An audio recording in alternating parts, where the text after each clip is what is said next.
প্রিয় দেশবাসী, আসসালামু আলাইকুম। আমি আপনাদের পান্না ভাই বলছি আমেরিকা থেকে। আমার আজকের ভিডিও সত্যিকার অর্থে আপনাদের কাছে একটা প্রশ্ন। প্রশ্নটা আপনারা নিজেদেরকেও করবেন। ভিডিওটা অনেকটা সেরকম। আমার প্রশ্ন আপনাদের কাছে, আপনারা নিজেরাও নিজেদেরকে সেই প্রশ্নটা করবেন। আমার আজকের ভিডিও দেখেন কিসের উপরে? সামনের ইলেকশন ২০২৬ সালে যে নির্বাচন হবে, সেই নির্বাচনে কাকে ভোট দেব? কাকে ভোট দেব? আমি ৩ টা অপশন দিলাম। একটা হচ্ছে আমাদের জুলাই আগস্ট বিপ্লবের যেই ছাত্র শ্রমিক জনতা, তাদের যেই দল, আমরা কি তাকে ভোট দেব? আমার পক্ষ থেকে আমি যেটা বলতে চাই, একজন মুক্তিযোদ্ধা হিসাবে আমি জুলাই আগস্টের বিপ্লবের অংশীদার। আমি তাদের অংশ, আমি তাদের অঙ্গ। স্বাভাবিকভাবে আমি তাদেরকে ভোট দেব। স্বাভাবিকভাবে আমি তাদেরকে ভোট দেব। কিন্তু তাদেরকে তো আমি তেমন অ্যাক্টিভ দেখতেছি না। এই ছাত্র শ্রমিক জনতার যেই দল এনসিপি, আমি তো তাদেরকে অ্যাক্টিভ দেখতেছি না। অ্যাক্টিভিটি তাদের যদি না থাকে, তাহলে তারা কিভাবে নির্বাচনে ভালো ফলাফল করবেন? সেটা তো তাদের পক্ষে সম্ভব হবে না। অতএব তাদেরকে আমি অনুরোধ করি, আপনারা আপনাদের অ্যাক্টিভিটি বাড়ান। আপনারা যখন দলটা করেছেন, তখন খুব সংকুচিত করে ফেলেছেন। খুব সংকুচিত করে ফেলেছেন। ৫০ বছরের বেশি বয়সের কাউকে নেওয়া যাবে না অ্যাক্টিভ মেম্বার হিসাবে। তাদেরকে পরামর্শদাতা হিসাবে নেওয়া যাবে। এটা ঠিক করেন নাই। আপনারা আপনাদের দলকে খুব সংকুচিত করে ফেলেছেন। আর আপনাদের অ্যাক্টিভিটি খুবই কম, খুবই কম।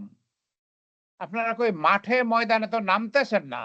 আপনাদের কথা তো কেউ জানে না। গ্রামের মানুষ কি আপনাদের কথা জানে? শুধু শিক্ষিত লোকেরা জানলেই কি হবে? গ্রামের মানুষকে জানতে হবে না? ভোট তো শুধু শিক্ষিত লোকেরা দেবে না, গ্রামের লোক ভোট দেবে। আপনি তাদের কাছে তো আপনাদেরকে যেতে হবে। আমার দ্বিতীয় অপশন যেটা, সেটা হচ্ছে বিএনপি। বিএনপি আমি আমার অনেক ভিডিওতে বলেছি, আমি জেনারেল জিয়াউর রহমান, শহীদ জেনারেল জিয়াউর রহমান, তাকে সম্মান করি, তাকে ভালোবাসি। শহীদ জেনারেল জিয়াউর রহমান বাংলাদেশের শ্রেষ্ঠ সর্বোত্তম প্রেসিডেন্ট ছিলেন। ঐরকম প্রেসিডেন্ট আমরা আর পাবো কিনা সেটা আল্লাহই জানেন। আমরা শহীদ জেনারেল জিয়াউর রহমানের মতো প্রেসিডেন্ট পাবো কিনা আল্লাহই জানেন। সেই জিয়াউর রহমানের দল বিএনপি এবং বেগম খালেদা জিয়া যতদিন পর্যন্ত প্রধানমন্ত্রী ছিলেন, তিনি খুব ভালো শাসন করেছেন। তার বিরুদ্ধে কোনো খারাপ কথা শোনা যায় নাই। তার বিরুদ্ধে খারাপ কথা শোনা যায় নাই। অতএব বিএনপির প্রতি আমার দুর্বলতা আছে।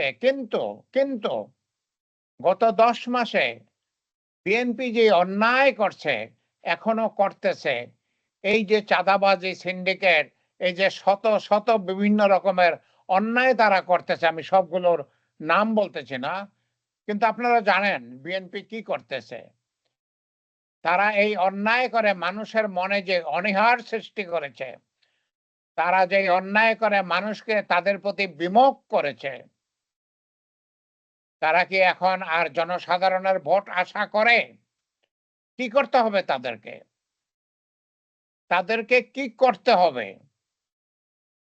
তাদের যেটা করতে হবে, অনতিবিলম্বে তাদেরকে এই চাঁদাবাজি, সিন্ডিকেট এবং সকল প্রকারের অন্যায় বন্ধ করতে হবে এবং যারা অন্যায় করেছে তাদের শাস্তি দিতে হবে।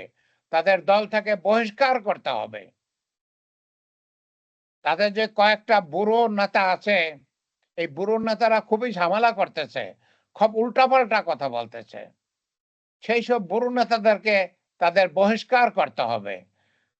তাদের যে একটা ভারতের দালাল আছে সালাউদ্দিন আহমেদ, সালাহউদ্দিন আহমেদ, ভারতের দালাল, ভারতে ৯ বছর ছিল, ভারতের লবণ খেয়েছে, ভারতের রুটি খেয়েছে, ভারত থেকে রয়ের ট্রেনিং নিয়েছে, সে ভারতের দালাল।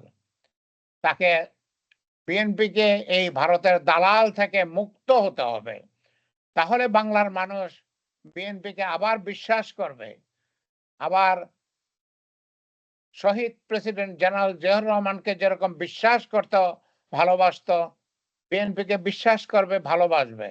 তাদের হয়তো নির্বাচনের পথ সুগম হবে। তৃতীয় দল হচ্ছে ইসলামিক দলগুলো। আমরা স্বাভাবিকভাবেই যারা মুসলিম, ইসলামের প্রতি আমাদের দুর্বলতা আছে এবং সেই দুর্বলতা থেকে আমরা ইসলামিক দলকে ভালোবাসি। কিন্তু মাওলানা মামুনুল হক, তাদের একজন নেতা, একটা দলের নেতা, সেই মামুনুল হক যেভাবে উগ্র কথা বলতেছে, তাতে আমাদের ভয় হয় জামাতে ইসলামী যদি ক্ষমতায় আসে তাহলে বাংলাদেশে তালেবানি রাষ্ট্র করবে। তালেবানি রাষ্ট্র আমি ঘৃণা করি, তালেবানি রাষ্ট্রকে ঘৃণা করি। আপনারা তালেবানি রাষ্ট্র সম্বন্ধে কতটুকু জানেন আমি জানি না। তালেবানি রাষ্ট্রে মেয়েদের কোনো অধিকার থাকে না, মেয়েদেরকে সেবা দাসী করা হয়, মেয়েদেরকে ঘরের বের হতে দেওয়া হয় না, স্কুলে যেতে যাওয়া হয় না, অফিসে যেতে যাওয়া হয় না, বাইরে যেতে দেওয়া হয় না, এমনকি কথা পর্যন্ত বলতে দেওয়া হয় না। তার কারণ তাদের কথা অন্য পুরুষে শুনে ফেলবে, এই জন্য মেয়েদেরকে কথা পর্যন্ত বলতে দেওয়া হয় না। ইসলামী দলের প্রতি আমার ওইটাই সবচেয়ে বড় ভয়, যে তারা যদি ক্ষমতায় আসে তাহলে বাংলাদেশে তারা তালেবানি রাষ্ট্র করে ফেলবে। আমি ঘৃণা করি তালেবানি রাষ্ট্র, আপনারাও ঘৃণা করবেন। আমরা বাংলাদেশের মায়েদের, বাংলাদেশের বোনেদের স্বাধীনতা চাই। আমরা বাংলাদেশের মা, বাংলাদেশের বোনকে পরাধীন দেখতে চাই না, সেবাদাসী দেখতে চাই না। আমরা বাংলাদেশের মা বোনের স্বাধীনতা চাই। সেই দৃষ্টিকোণ থেকে যতক্ষণ পর্যন্ত আমরা শিওর না হব ইসলামিক দলগুলো ক্ষমতায় আসলে তালেবানি রাষ্ট্র করবে না, যতক্ষণ পর্যন্ত শিওর না হব ততক্ষণ পর্যন্ত আমরা ইসলামী দলকে ভোট দেওয়ার ব্যাপারে চিন্তিত থাকব, সতর্ক থাকব। এখন প্রিয় দেশবাসী, ভাই ও বোনেরা, আপনাদের কাছে আমার প্রশ্ন, আমি কাকে ভোট দেব? ছাত্র দলকে ভোট দেব, নাকি বিএনপিকে ভোট দেব, নাকি ইসলামী দলকে ভোট দেব?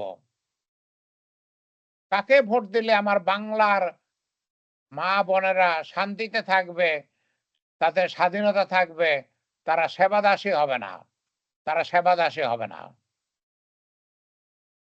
কাকে ভোট দিলে বাংলার মা বোনেরা, আপামর জনসাধারণ এই চাঁদাবাজি আর সিন্ডিকেট আর বিভিন্ন অন্যায় থেকে বেঁচে যাবে? আমাদের এখন চিন্তা করতে হবে। ছাত্র দলদের কাছে আমার অনুরোধ, আপনারা অ্যাক্টিভিটি বাড়ান। আপনারা তো আধামরা হয়ে আছেন, মনে হয় যেন আপনারা মৃত লাশ, একটু নড়াচড়া করতেছেন। ওতে হবে না, ওতে রাজনীতি হবে না। আপনাদের এই গুটি কতক লোক নিয়ে রাজনীতি হবে না। ওকে, আপনারা মাঠে নামেন, মানুষের কাছে যান, আপনাদের আদর্শ মানুষকে বুঝাতে চেষ্টা করেন। তাহলেই শুধু রাজনীতি হবে, তাহলে শুধু আপনারা ভোটে জয়ী হতে পারেন। বিএনপি, দয়া করে আপনাদের অপরাধীদেরকে দল থেকে বহিষ্কৃত করেন, আপনাদের বুড়ো খাটাসগুলোকে বাদ দেন, আপনি সালাউদ্দিন আহমদকে বাদ দেন। মানুষের তাহলে আবার সেই বিএনপির প্রতি শ্রদ্ধা আসবে, ভালোবাসা আসবে। বাংলার মানুষ শহীদ প্রেসিডেন্ট জিয়াউর রহমান সাহেবকে ভোলেন নাই। শহীদ প্রেসিডেন্ট জিয়াউর রহমানকে তারা ভালোবাসেন।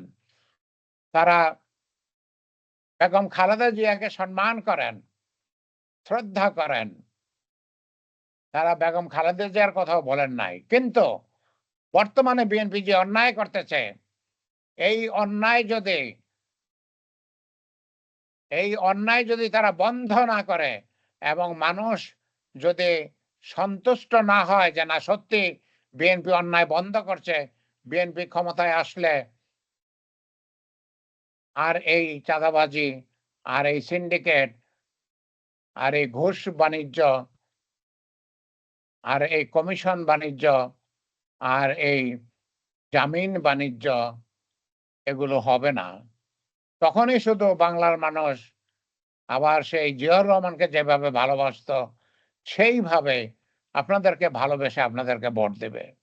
ইসলামিক দল মাওলানা মামুনুল হকের মতো লোকদেরকে আপনারা বিসর্জন দেন। মাওলানা মামুনুল হক যদি তার এই চিৎকার করে বক্তৃতা না থামায়, তাহলে আপনারা সর্বতভাবে ডুমড হয়ে যাবেন। আপনারা সর্বতভাবে ধ্বংস হয়ে যাবেন। আপনারা তাহলে নির্বাচনে জয়ী হওয়ার আশা করতে পারেন না।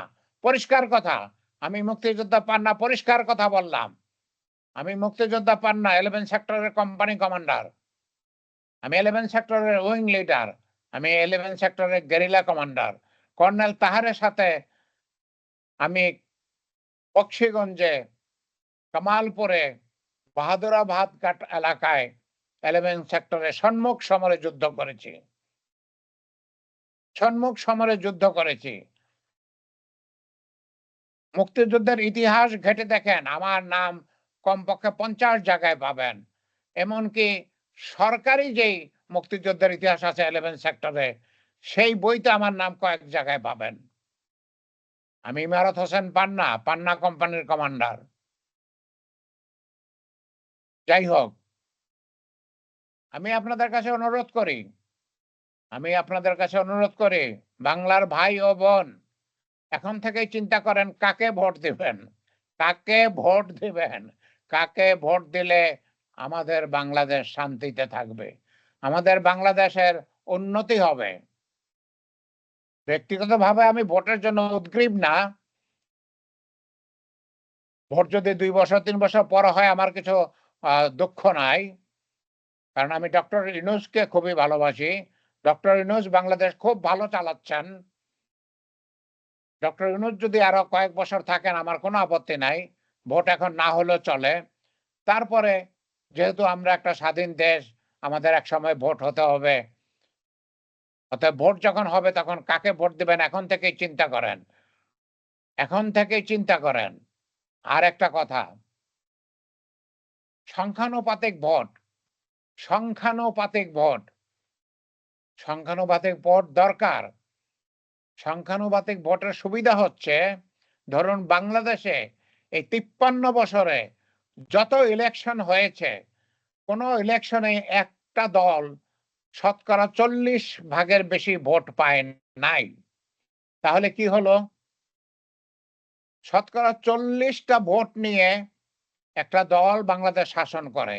আর শতকরা 60 ভাগ ভোট যারা পায় তাদের ভোটগুলো ডাস্টবিনে চলে গেল, নষ্ট হয়ে গেল। এটা অন্যায়। প্রত্যেকটা ভোটের দাম আছে। শতকরা 100 জন ভোটের মূল্য দিতে হবে। তার মানে কি? তার মানে হচ্ছে যেই দল সবচেয়ে বেশি ভোট পেল ভালো, তারা বেশি ভোট পাবে, বেশি এমপি হবে। কিন্তু যারা কম ভোট পেয়েছে তারাও এমপি হবে। সমস্ত বাংলাদেশে যত ভোট হয়েছে তার উপরে সংখ্যানুপাতিকভাবে এমপি হবে। ধরা যাক বাংলাদেশে যদি 5 কোটি লোকে ভোট দিয়ে থাকে, আর সেই 5 কোটি লোকের মধ্যে যদি 1 কোটি লোক বিএনপিকে ভোট দেয় আর বাকি 4 কোটি লোক অন্যান্য 10, 15, 20টা পার্টিকে ভোট দেয়, তাহলে বিএনপি শুধু একটা স্টেশনে একটা নির্বাচনী এলাকায় বেশি পেয়েছে বলেই সেখানে এমপি হবে তা না। বিএনপি বাংলাদেশে যে 300 জন এমপি, তার মধ্যে শতকরা 20টা এমপির পদ পাবে, মানে 60টা এমপির পদ পাবে। আর বাকি যে 10, 15, 20টা দল বাকি 80% ভোট পেয়েছে, তারা শতকরা 80% এমপি হবে। অথবা যদি বিএনপি শতকরা 40 ভাগ ভোট পেয়ে থাকে, বিএনপি শতকরা 40 ভাগ এমপি হবে, তার মানে 300 জন এমপির মধ্যে 120টা এমপি বিএনপি হবে। আর বাকি সবাই যারা শতকরা 60 ভাগ ভোট পেয়েছে, তারা তাদের ভোটের অনুপাতে বাকি যে 180টা এমপির পদ সেটা তারা পাবে। তাহলে কি হবে? তাহলে সব দলই তাদের ভোটের অনুপাতে এমপি হলো। একছত্র আধিপত্য একটা দলের হলো না, একনায়কত্ব হতে পারবে না, স্বৈরাচার হতে পারবে না। অতএব সেই দৃষ্টিকোণ থেকে আমরা বাংলাদেশে পিআর সিস্টেম চাই, আমরা সংখ্যানুপাতিক ভোট চাই। পৃথিবীতে 90টা দেশে এই সংখ্যানুপাতিক ভোট আছে, এটা নতুন কিছু না। পৃথিবীতে 90টা দেশে সংখ্যানুপাতিক ভোট আছে, বাংলাদেশেও সেটা হওয়া দরকার। তা না হলে বাংলাদেশে যখন সংখ্যানুপাতিক হয় না, তখন যে এলাকায় যাকে নমিনেশন দেওয়া হয়, তারা 20, 25, 30 কোটি টাকা খরচ করে মানুষকে ঘুষ দিয়ে, মানুষকে 15 দিন বিরিয়ানি খাইয়ে তারা ভোট কিনে নেয়। তারা ভোট কিনে নেয়, তাতে ইলেকশন বলে কিছু হয় না। সত্যিকার অর্থে ইলেকশন বলে কিছু হয় না। আর তারা যেহেতু 20, 30, 40 কোটি টাকা খরচ করে ইলেকশনটা করে, তারা সেই টাকাটা উসুল করে। তারা 40 কোটি টাকা খরচ করে যদি ইলেকশন করে থাকে, তারা 400 কোটি টাকা বানায়। তাদের এটা বিজনেস, একটা ব্যবসা। ওকে?